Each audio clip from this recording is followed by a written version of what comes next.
Hey guys, what's going on? Big Rob back with MakeBeerEasy.com. Don't know who I am? You can check me out at Make Beer Easy.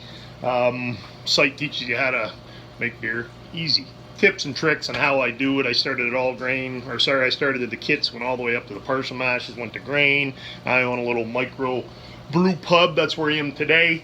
So yeah, check it all out. Today what we're going to do is I'm actually going to do a quick review of the Bouncer filter. These bad boys. So I like the clear beer. I'm not one of these guys that's really falling for the cloudy beers. So I like to make clear beer. I like to drink clear beer. We don't have, our brewery is very much like homebrewing, how we're set up, just basically one barrel Blickman systems. We got the plastic fermenters from Spidell. So it's very much the same thing as you're doing at home, almost identical, just a little bit bigger. So we didn't have a lot of avenues available outside of what you would do as a home brewer to clear the beer. So one of the things we adopted was the Bouncer Inline Filter, which is really cool. So they come with two. I don't even remember the microns on them. You got a big one, you got a small one. Let's see if I can get it out. They're sitting in the star stand right now. So I'm about to keg 6 kegs of my More Fun Blonde. So you got this one goes on first. Okay, you can see it's got the larger holes in it, so it traps the bigger debris. And then as you get closer to the keg, you use the blue one, which has, of course, the smaller holes. So I was impressed with these. If you're using a real hoppy beer, if you're kegging a real hoppy beer, they're a bit of a pain in the ass because you're going to have to, say you dry hopped a lot, you're going to have to stop. And again, we do 6 kegs at a time, so if you're doing 1 keg, it's not going to bother you. Because I'd have to, say I was doing a New England that I dry hopped, I would have to maybe change and clean the filter one time. After every maybe 2 kegs, that's when I would change it. If you're doing, I did my Heartbreaker, which I think, again, it was a barrel. I think I did, I dry hopped twice.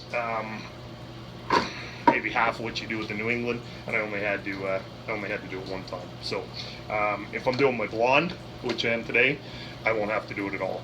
I change the filters is what I'm saying, or take them. You don't have to change them. You clean them. See, they're not disposable. You take them out and you clean them, which is really cool. It's all gravity fed. I'll show you what I'm doing here. I'm just assembling the whole contraption. So overall, I like them. Some of the guys I brew with, they do a lot of New England styles. They won't use these because they find it's a little too much in the way of having to clean the filters in between. They do some really hoppy beers, a lot of dry hopping. So normal beers, blondes, goldens, stouts, what have you, lagers. These things work great. I think they work great for New Englands too. It's just you're going to have to take them out of their little compartment, and you're going to have to give them a little rinse off in between every couple kegs. And again, if you're just a home brewer doing 1 keg, 6 gallons, what have you, it's going to be fine for you. So let me see. I'll get this hooked up, and then I'll show you how this works. Bear with me. I'm still here, guys.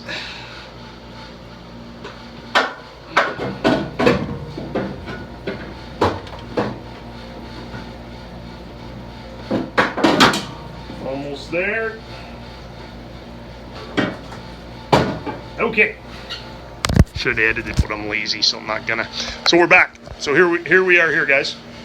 This is my More Fun 1 barrel of it. Got my kegs down here. Okay.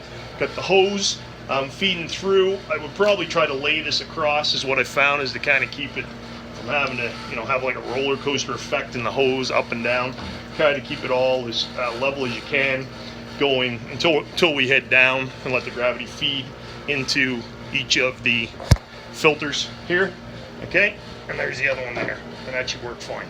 Okay, so let's turn it on. We'll give you a look at what it does. So there we go. I didn't even, and that one's leaking on me.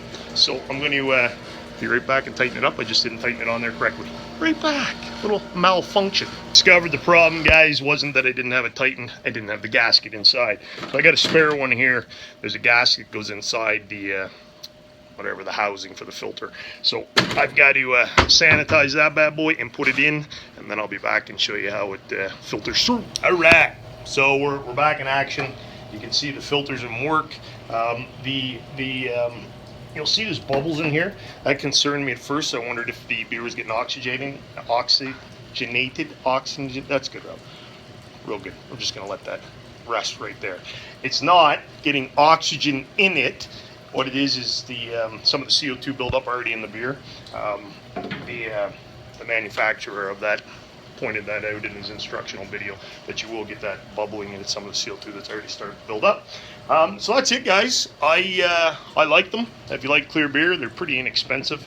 I'll throw a link on my site to Amazon or whatever. I picked mine up at Amazon, I believe. There's a bunch of other suppliers that carry them. But yeah, if you like clear beer, I found they work really well, and they help to get some of the debris, trub, hops, whatever. If you dry hop a little bit, gets that out of it, helps the beer to clear a lot quicker. Of course, you cold crash it, that's gonna help you out even better. So that's what I got, guys. Big Rob is out of here. Got to get these beers done up. Got to get them carved. Got to get them on tap, and got to get them served. And makebeereasy.com. Check me out. Sign up for my weekly newsletter where you get all these type of things that I put out: tips, tricks, recipes, instructionals, that type of stuff. Talk to you later. Big Rob's out.